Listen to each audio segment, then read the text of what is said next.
Hello കൂട്ടുകാരെ, നല്ല രുചിയോടുകൂടിയുള്ള നല്ല ബട്ടർ ചിക്കൻ റോസ്റ്റ് കണ്ടാലോ.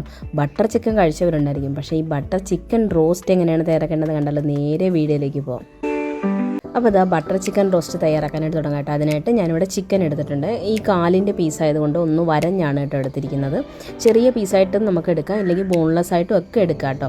അതിനകത്തേക്ക് ഇപ്പോൾ ഞാനിവിടെ 1 കിലോ ചിക്കൻ എടുത്തിട്ടുണ്ട്. അതിനകത്തേക്ക് ഒരു അരമുറി നാരങ്ങയുടെ നീര് ചേർത്ത് കൊടുക്കുന്നുണ്ട്, പിഴിഞ്ഞ് ചേർത്ത് കൊടുക്കുന്നുണ്ട്. പിന്നെ ഒരു 1/4 കപ്പ് വെണ്ണ ചേർത്ത് കൊടുക്കുന്നുണ്ട്. ഉരുക്കിയതാണെങ്കിലും ചേർത്ത് കൊടുക്കാം കേട്ടോ, ഉരുക്കി വേണമെങ്കിലും ചേർത്ത് കൊടുക്കാം.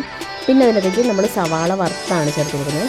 സവാള വറുത്തത് ഒരു 1/4 കപ്പ് സവാള വറുത്തതും കൂടി ചേർത്ത് ആവശ്യത്തിനുള്ള ഉപ്പും കൂടി ചേർത്ത് കൊടുത്തതിന് ശേഷം ഒരു 1/2 കപ്പ് നമ്മുടെ തൈരുണ്ടല്ലോ അതും കൂടി ചേർത്ത് 2 ടേബിൾ സ്പൂൺ ഇഞ്ചി വെളുത്തുള്ളി പേസ്റ്റും ചേർത്ത് 2 ടേബിൾ സ്പൂൺ കാശ്മീരി മുളക് പൊടിയാണ് ചേർത്ത് കൊടുക്കുന്നത്. ഒരു 2 മുതൽ 3 ടേബിൾ സ്പൂൺ വരെ ചേർത്ത് കൊടുക്കുക കേട്ടോ. പിന്നെ 1 ടീസ്പൂൺ മല്ലിപ്പൊടിയും 1 ടീസ്പൂൺ ഗരം മസാലയും പിന്നെ ഒരു 1/4 ടീസ്പൂൺ നമ്മുടെ ചെറിയ ജീരകത്തിൻ്റെ പൊടിയുണ്ടല്ലോ അതും കൂടി ചേർത്ത് 1 ടീസ്പൂൺ ചിക്കൻ മസാലയും കൂടി ചേർത്ത് 1/2 ടീസ്പൂൺ മഞ്ഞൾപ്പൊടിയും കൂടി ചേർത്ത് നല്ലതുപോലെ മിക്സ് ചെയ്തെടുക്കണേ. അപ്പോൾ ഈ പൊടിയുടെയൊക്കെ കറക്റ്റ് അളവുകൾ ഞാൻ ഡിസ്ക്രിപ്ഷൻ ബോക്സിൽ ഇട്ടേക്കാം കേട്ടോ. അപ്പോൾ ഇതെല്ലാം കൂടി നല്ലതുപോലെ മിക്സ് ചെയ്തെടുക്കണം. അപ്പോൾ ഈ സവാള വറുത്ത് ചേർക്കുമ്പോൾ ഒരു പ്രത്യേക ടേസ്റ്റാണ് കേട്ടോ. അപ്പോൾ നമ്മൾ സവാള മൊത്തത്തിൽ 1 കപ്പ് എടുത്ത് വെച്ചിട്ടുണ്ട്. അതിനകത്ത് ഒരു 1/4 കപ്പ് നമ്മൾ ഇതിനകത്ത് ചേർത്ത് കൊടുക്കുന്നുണ്ട്. ബാക്കി നമുക്കൊരു മിക്സി ജാറിലോട്ട് മാറ്റി കൊടുക്കാം കേട്ടോ. ഒരു 1/2 കപ്പ് മിക്സി ജാറിലോട്ട് മാറ്റി കൊടുത്തിട്ടുണ്ട്. അതിനകത്തേക്ക് 1 ടീസ്പൂൺ വലിയ ജീരകവും 1 ടീസ്പൂൺ നമ്മുടെ കാശ്മീരി മുളക് പൊടിയും കൂടി ചേർത്ത് പിന്നെ ഒരു 5-6 അല്ലി വെളുത്തുള്ളിയും കൂടി ചേർത്ത് നല്ലതുപോലെ അരച്ചെടുത്ത് മാറ്റി വെച്ചിട്ടുണ്ട്. ഇനി നമുക്ക് ഒരു പാൻ ചൂടാക്കാൻ വേണ്ടി വെക്കുക. അതിനകത്തേക്ക് നമ്മൾ ഉള്ളി വറുത്ത എണ്ണയുണ്ടല്ലോ അതാണ് ചേർത്ത് കൊടുക്കുന്നത്. അതൊരു 1 ടേബിൾ സ്പൂൺ ചേർത്ത് കൊടുക്കുന്നുണ്ട്. ഈ എണ്ണയ്ക്ക് പകരം നിങ്ങൾക്ക് വേണമെങ്കിൽ വെണ്ണയാണെങ്കിലും ചേർത്ത് കൊടുക്കാം കേട്ടോ.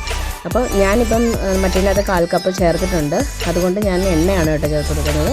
അതിനുശേഷം നമ്മൾ മാരിനേറ്റ് ചെയ്ത് വെച്ച് ചിക്കൻ ഉണ്ടല്ലോ അത് അതിനകത്തേക്കിട്ട് നല്ലതുപോലെ ഒന്ന് വഴറ്റിയെടുക്കണേ. അപ്പോൾ നമ്മുടെ ചിക്കനിൽ നിന്നൊക്കെ വെള്ളം ഇറങ്ങി വരും, പക്ഷേ വേണമെന്നുണ്ടെങ്കിൽ ഒരു 1/4 കപ്പ് വെള്ളം ചേർത്ത് കൊടുക്കാം കേട്ടോ. ഇപ്പം അടി കരിയുമെന്ന് തോന്നുവാണെന്നുണ്ടെങ്കിൽ നിങ്ങൾക്കൊരു 1/4 കപ്പോ 1/2 കപ്പോ വെള്ളം ചേർത്ത് കൊടുക്കാം. കുറച്ച് ചാറോട് കൂടി വേണമെന്നുണ്ടെങ്കിൽ ഒരു 1/2 കപ്പ് വെള്ളം വേണമെങ്കിലും ചേർത്ത് കൊടുക്കാം കേട്ടോ.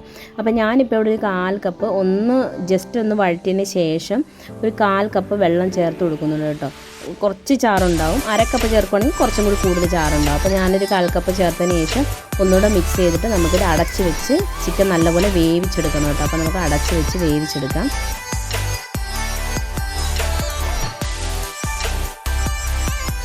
അപ്പോൾ അത് ചിക്കനൊക്കെ നല്ലതുപോലെ വെന്ത് വന്നിട്ടുണ്ട് കേട്ടോ. ലോ ഫ്ലെയിമിൽ വെച്ചിട്ട് വേണം കേട്ടോ വേവിച്ചെടുക്കാൻ, എന്നാൽ മാത്രമേ ചിക്കൻ നല്ലപോലെ വെന്ത് വരത്തുള്ളൂ. അപ്പോൾ അത് വെന്ത് വന്നിട്ടുണ്ട്. ഇനി നമുക്ക് നമ്മൾ അരച്ച് വെച്ചിരിക്കുന്ന ആ സവാളയും വെളുത്തുള്ളിയും ജീരകവും കാശ്മീരി മുളക് പൊടിയൊക്കെ ചേർത്ത ആ ഒരു കൂട്ടുണ്ടല്ലോ അത് അതിനകത്തേക്ക് ചേർത്ത് കൊടുക്കാം. അതിനുശേഷം കുറച്ച് കറിവേപ്പിലയും കൂടി ചേർത്തതിന് ശേഷം നല്ലതുപോലെ ഒന്ന് മിക്സ് ചെയ്തെടുക്കണേ. ഞാനിപ്പോൾ ഇവിടെ ഒരു 3 ടേബിൾ സ്പൂൺ കാശ്മീരി മുളക് ചേർത്തിട്ടുണ്ട്. നിങ്ങൾക്ക് എരിവിന് വേണമെങ്കിൽ എരിവുള്ള മുളക് പൊടി 1 ടേബിൾ സ്പൂൺ, ബാക്കി 2 ടേബിൾ സ്പൂൺ കാശ്മീരി മുളക് ചേർത്ത് കൊടുക്കാം കേട്ടോ. ഞാനിതിനകത്ത് പച്ചമുളകൊന്നും ചേർത്തിട്ടില്ല. കുരുമുളക് പൊടി വേണമെങ്കിലും നിങ്ങൾക്ക് ചേർത്ത് കൊടുക്കാം. അപ്പം ഞാൻ കുട്ടികൾക്ക് കൊടുക്കേണ്ടത് കൊണ്ട് അധികം എരിവില്ലാതെയാണ് തയ്യാറാക്കുന്നത്. അപ്പോൾ കുരുമുളക് പൊടിയൊക്കെ ചേർത്ത് കൊടുക്കാം കേട്ടോ ഇതിനകത്ത്, അതൊക്കെ നിങ്ങളുടെ ഓപ്ഷണലാണ്. പച്ചമുളകും ചേർത്ത് കൊടുക്കാം.